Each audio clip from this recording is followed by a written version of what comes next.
Hey guys, what's going on? I want to ask, are you finding social media right now to feel like it's frustrating you?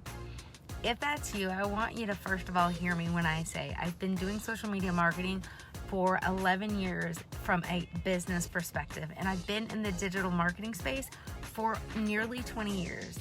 And so I want you to know that if you're sitting there saying, what should I be posting about?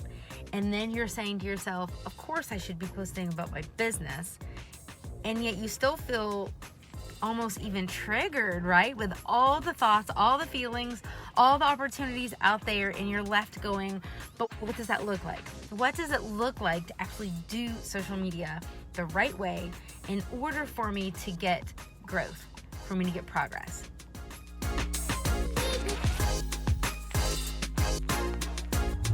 You know, I want to share with you just right now a couple thoughts. So I want you to know that when I first started using social media to grow my business number one was located in Kentucky. So if you are a small town business, if you've got that local business, if you've been in business for 15 years, or you're just finding yourself new to using social media marketing, I want you to hear me when I say I get it.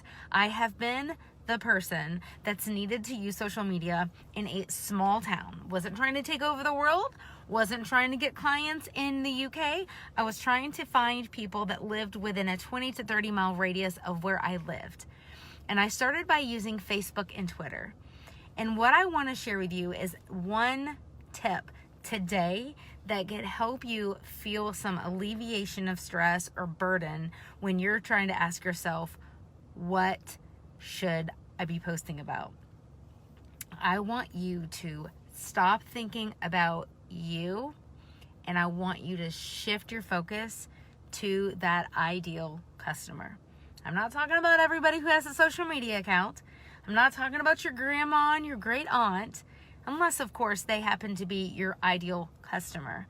I want you to be thinking about those people that you would love to have hundreds of or thousands of following you on your page, that they would benefit from what you have to share.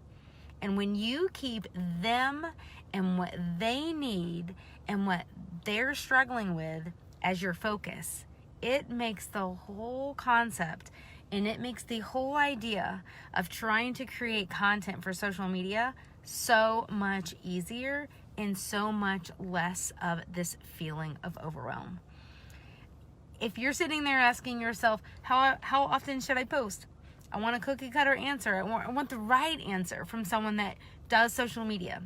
Well, I'm here to tell you, social media is going to look differently for different organizations. It's going to change and it's going to vary based on what your goals are.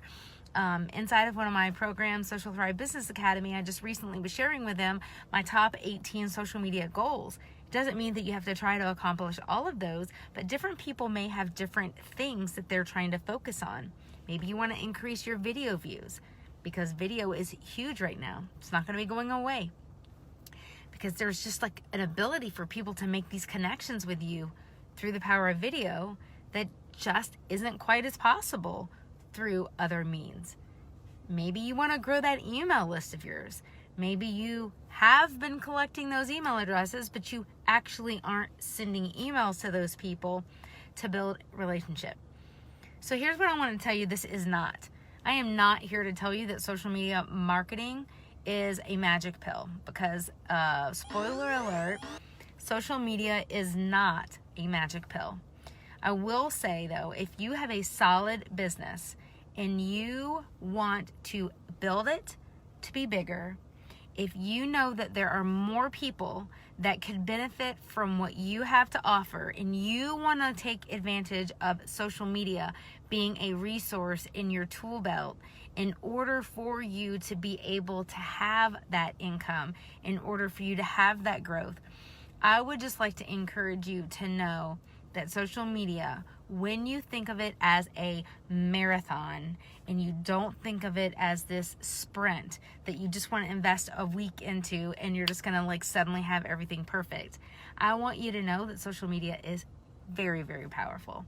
And then the last and final thing I just want to share with you is if you do have a business product-based, service-based, local-based, global brand, if you want to grow the number of people that know about your audience and you specifically want to have a bigger brand awareness, I want you to know that building and optimizing relationships with people online is one of the greatest things that you can do to get outside of the bubble that you may be living in right now. There are so many people that need what you have that could benefit from your product or from your service. But guess what? Right now, they don't know you exist. And what you want to do is you want to use social media the right way, and you want to be able to build and strengthen those relationships. I want to ask you guys a question. I would love for you to tell me right in these comments, tell me what right now is one of your biggest struggles as it relates to you using social media to grow your business. So tell me there's no right answer, there's no wrong answer. Someone else may or may not have the same problem as you, but let me know in the comments and I would love to give you some feedback.